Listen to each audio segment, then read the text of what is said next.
I'm your cult boyfriend, and today is a very special day, Upper East Siders. So we're talking about the sixth and final season of Gossip Girl. I, I, speechless for once in his life. Look at this. Wow, he says in parentheses. I'm stunned.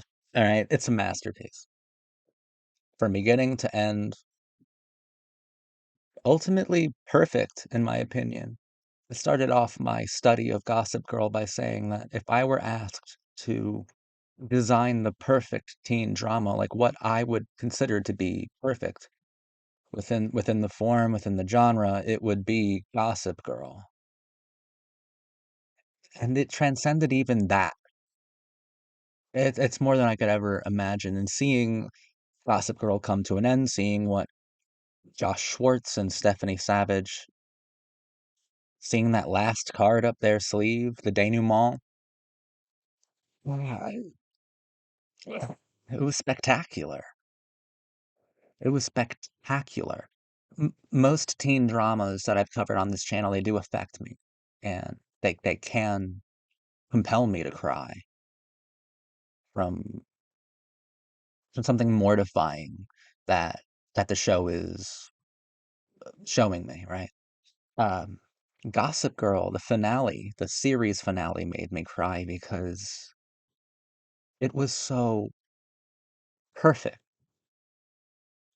I think that everyone who was involved with the show, from the author of the original book series to the showrunners to the cast to the production team to the set designers to the costume designers to the location managers, right? The location scouts, everybody who was involved with this film, network included. Bravo. Bravo. So, what is our preamble with Gossip Girl? Say it with me. Our lives are gossip. Gossip is the narrative of our lives. We pursue the narratives that we want to act out. We remember our lives and experience them episodically in a serialized format. The antagonists of our lives are those with narratives that conflict directly or indirectly with our own. You're no one until someone writes about you. Something that Gossip Girl Season 6 makes abundantly clear. In the final episode, we uncover the identity of Gossip Girl. If you've been watching my videos, you know that I already knew the identity of Gossip Girl because a fucking IRL girl ruined it for me. How do you ruin the final 10 minutes of over 120 episodes? I don't know how you do it, but you get blocked for that kind of behavior. You stupid bitch. I'm still mad about it. Oh my God. But it was fine. It was fine that I knew that. And even hearing the showrunners talk about finally revealing who Gossip Girl was, they even thought that maybe it wasn't even necessary to know. And it's not really a huge plot point necessarily, but it does make Dan Humphrey the MVP of season 6. He was fascinating. Gossip Girl, as I've covered in quite a few different videos, that is the cultural author. You're no one until someone writes about you. Dan Humphrey. I mean, I was entirely right from the very beginning with my study of Gossip Girl. Season 6 ultimately articulated it. Um, I was ultimately completely 100% right on the money with my reading, with my analysis, with my interpretation of the show. Dan Humphrey saw a narrative that he wanted to belong to. Dan Humphrey inserted himself into the narrative that he wanted. He pursued the narrative that he wanted, and he pursued it through creating a blog called Gossip Girl, where he wrote himself into the role of a lifetime, his lifetime, and he played the part beautifully. Ken Badgley does a remarkable job on the show. Um, there's not a whole lot for me to really dive into here because it's literally every one of my analysis videos about how gossip is the narrative of life and how you have to pursue the narratives that you want in life and that everyone does this and that you insert yourself into it and that it's a shared kind of thing where other people can insert their own narratives and manipulate the story to complete an arc that's very important to them. It's just that hyper articulated and made entirely clear for anyone else who wasn't as quick as me, obviously, because I'm so fucking big brained over here.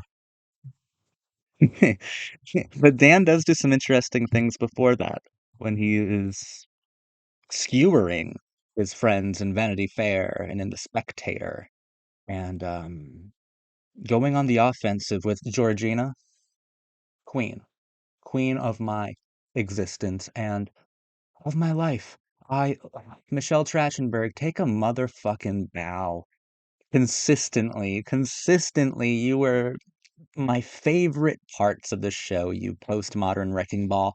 Uh, a character whose function was to function as the quintessential plot device. That's why she was so sexy and psychotic, because the plot of Gossip Girl itself is equal parts sexy and psychotic, but also kind of sophisticated in a way that seems kind of provocative. Of course, she's in almost every episode of this final season because the final season has to wrap up a lot of things in a short amount of time, 10 episodes. And Georgina, her function as a character is to speed up stagnant narratives, is to um, snap characters out of existential inertia. And Georgina is helping all the other characters push this narrative to its ultimate climax and conclusion. So of course Georgina has to be a constant presence in the final season because she is, you know, prompting, pressuring Dan to release more scathing materials.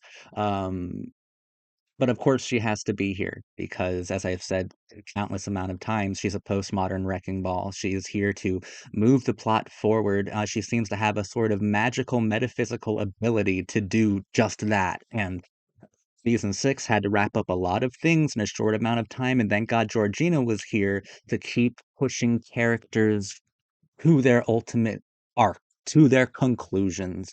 Thank you, Georgina. Take a fucking bow, Michelle Trachtenberg, because you pulled this off beautifully. Your comedic timing is perfect, and the pleasure from the sadism of your performance was deeply affecting. You were awesome. You are the stylistic center of Gossip Girl. You are at its most nihilistic core, and I find that to be the most interesting one to pursue. Blair and Chuck get married here, and it's phenomenal. I love seeing the conclusion of this couple. Of course, with the 5 years later thing, you even see they have a child. You see that Georgina and Jack Bass end up together, which is something I kind of called in the last season, where I said Jack Bass, now that I think about it, is kind of like Chuck's own Georgina. He's a bit of a postmodern wrecking ball in his own right, and I was right because they end up together, meaning that they mirror each other's function within the plot. They did the same fucking things. It's great. It's really great. Chuck finally defeats his father. His father dies. Chuck lets him fall, which is great. Good on you, Chuck. You're great. I kind of think that if Chuck went to save his father from the ledge of that building, that his father would have tried to pull him overboard instead anyway. So whatever.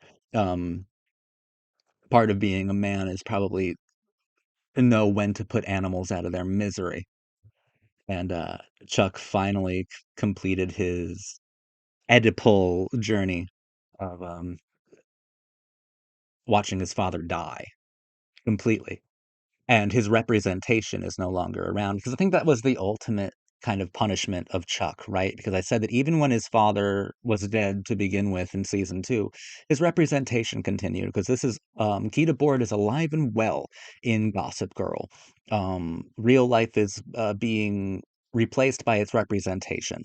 And even when Bart died, his representation was still there, meaning like Bass Industries, the ghost that was constantly haunting Chuck, the shadow that Chuck was living within, Bart Bass was still, for all intents and purposes, alive and well as his representation, as his infinite amount of representations. Even Jack Bass can be seen as a representation of Bart Bass, I think that more punishingly, Huck Bass will always be seen as the ultimate representation of Bart, and that's something that Chuck could never kind of come to terms with because he always felt inferior. It's wild that someone who is so narcissistic could suffer from such a lethal inferiority complex when it comes to his father, and how he knows as a son he's the representation of his father. What we come to in season six is complete closure. Stephanie Savage and Josh Schwartz know that the best series finales are about answering questions and actually obtaining closure. And we get that with Chuck. He no longer sees himself as a representation of his father because he no longer sees his father as something that needs to be represented in the first place.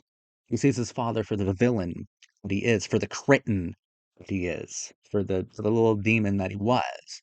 And Chuck is no longer a representation of his father. His father's shadow no longer towers over him, haunting his every movement, because Chuck is no longer haunted by the specter, by the phantom of a father who doesn't deserve that kind of representation. Chuck is his own man. He is no longer a representation of Chuck Bass. And that's a situation where Gossip Girl does transcend even the most nihilistically impossible readings of postmodernism, meaning it took Gita Board's Society of the Spectacle head on, and it went, yeah, but what if this happened? And good for you, Chuck. You did it. Blair does the same thing kind of, or Blair comes to the almost the opposite thing. Like she is happy to be a representation of the things in life that truly matter, that truly have value, of her mother, of Chuck, of Dorota even, of family, of of a true empire, not a fake one. Serena is a marvelous has a marvelous story this time around. It's fun seeing her in the position of being like a young trophy wife or a young trophy girlfriend, right? Almost a fiance. And she has this like 17-year-old almost stepdaughter who thinks that Serena is just the lamest and the sluttiest and the dumbest and just wants to get rid of her. It's interesting to see um, a new generation with a new set of symbols with seemingly like no true loyalty, and no skill for the scheme. We must say they are not good at scheming. They are messy. They are sloppy. They're not as good as our true OG Upper East Siders. But it's interesting seeing how the queen of a previous grand narrative is now seen as antiquated in a way, or at the very least repulsive and unwanted. Serena and Dan have, I think, the most philosophically interesting conversations of the season when Dan's coming to terms with exactly what he's done as the Gossip Girl. What he's done is create a God narrative that everyone participated in. It's both deicide and Genesis. It's kind of incredible in the most nihilistic way possible that leaves a smile on your face that is out of true and pure happiness. There are a lot of cool surprises in the final season. Mhm. I'm gonna get a noise complaint because I screamed my head off when Kristen Bell herself, who has provided us with a beautiful narration throughout the entire show, she gives us the voiceover. She's the voice of the Gossip Girl, right? And she's there looking at me right in the camera. She even winks at me, at all of us, right? And she's reading the lines there. And Rachel Bilson shows up from the OC playing Blair, which means I was absolutely right about another thing I said, that Blair is kind of you can see that Blair is sort of similar to Summer Roberts from the OC, and it makes sense because Josh Schwartz, he's the co-creator and one of the showrunners of Gossip Girl and of the OC, and it made a lot of sense. So I was completely right, but you should have heard me scream, or maybe you're lucky that you didn't, because I'm gonna get in trouble with my neighbors soon. But it was worth it because it caught me completely off guard. It was a beautiful moment that completely paid tribute to the meta narrative that is the audience. That is us. Kristen Bell winked at us, and we were in on the scheme. It's perfect. As an entirety, as a whole, I thought every moment of Gossip Girl was a precious one, was a nearly divine one. Um, it is everything I've ever wanted from the teen drama art form, everything I've wanted from postmodern art. It's my favorite thing, honestly. It's crucial to me, to this channel, to what this channel talks about, to what I stand for, to existentialism, to nihilism, to postmodernism, to art. It's fundamental. I love it. And I'm in awe. I'm in awe of its design, of its composition, of its philosophy, and of its characters.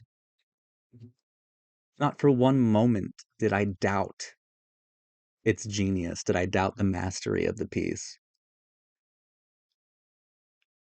Because every moment it impressed me. Every moment it mystified me. Gossip Girl, I love you. I love you forever. XO, XO.